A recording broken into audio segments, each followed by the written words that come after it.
بسم الله الرحمن الرحيم. المال والبنون زينة الحياة الدنيا.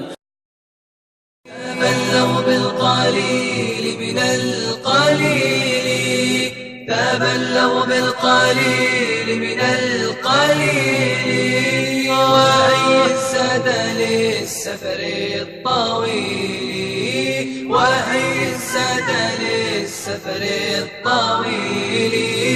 وفي عصيانه عار ونار، وفي عصيانه عار ونار، وفيه البعد مع خزي وبيل.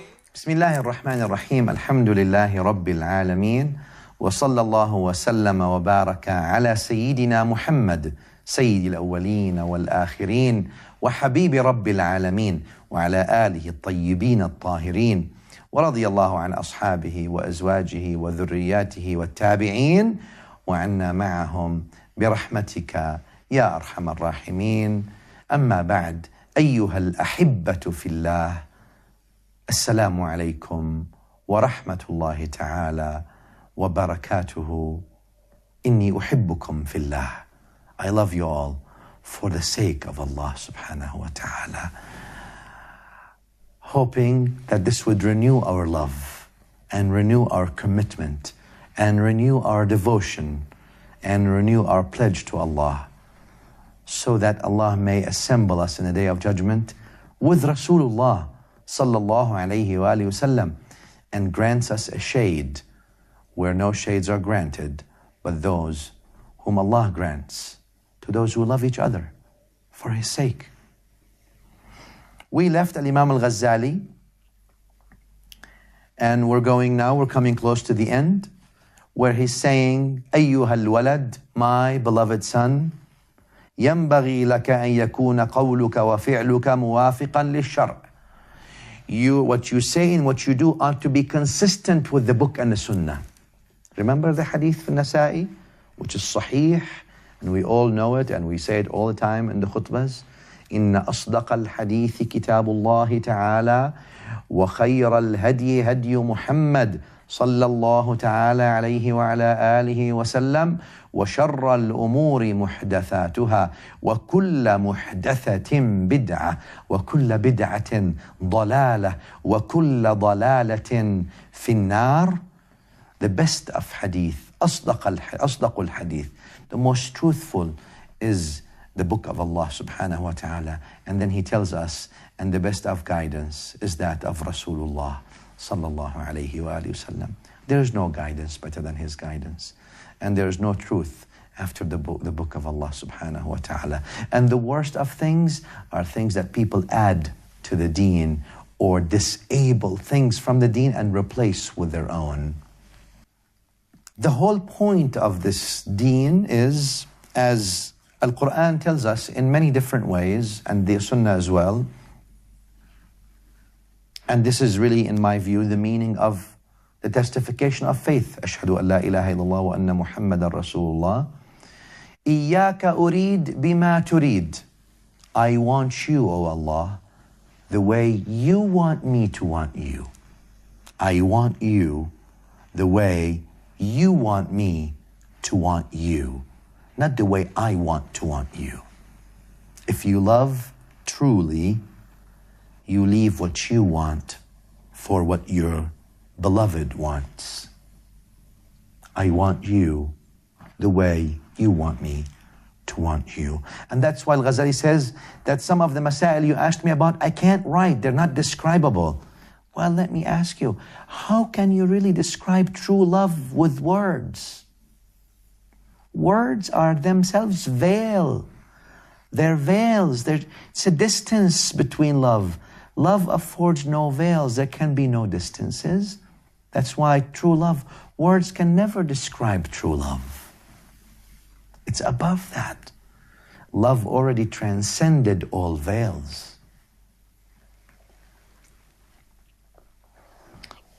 أيها الولد, my beloved son, he says, this is what I mentioned to you here, the little I mentioned, the rest you'll find, he says, in my book, Ihya Ulumuddin and others.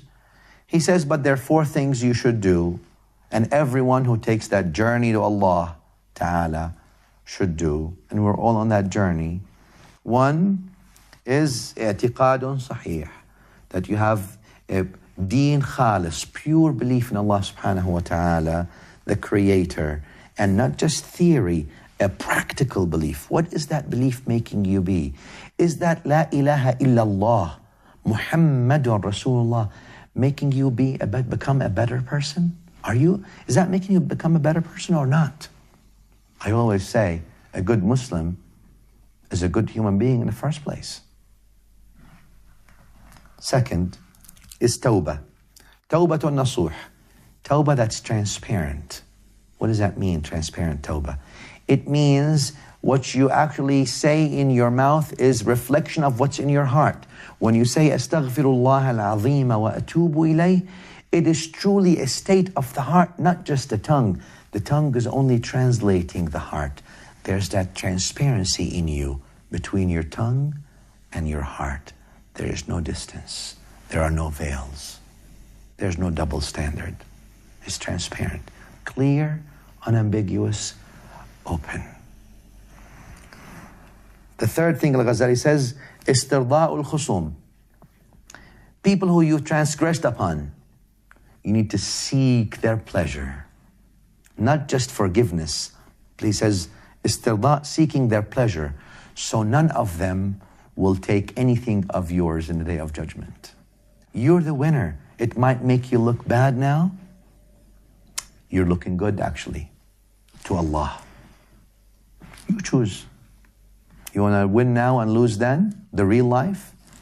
Or win or lose now, maybe, but really there's no lose. It's a win-win situation. Try it. Trust Allah. He put that system for you. Trust it. Either the way of Ar-Rahman and his awliya, or the way of a shaitan and his awliya. You choose. The fourth, he says, acquire knowledge. I said, remember? Knowledge, knowledge, knowledge, knowledge. Education, education, education. You need to acquire knowledge. Why? Because education is essential in the Muslim, in the human being anyway. Muslims need to be educated, no matter, especially in the education of the deen and every other education.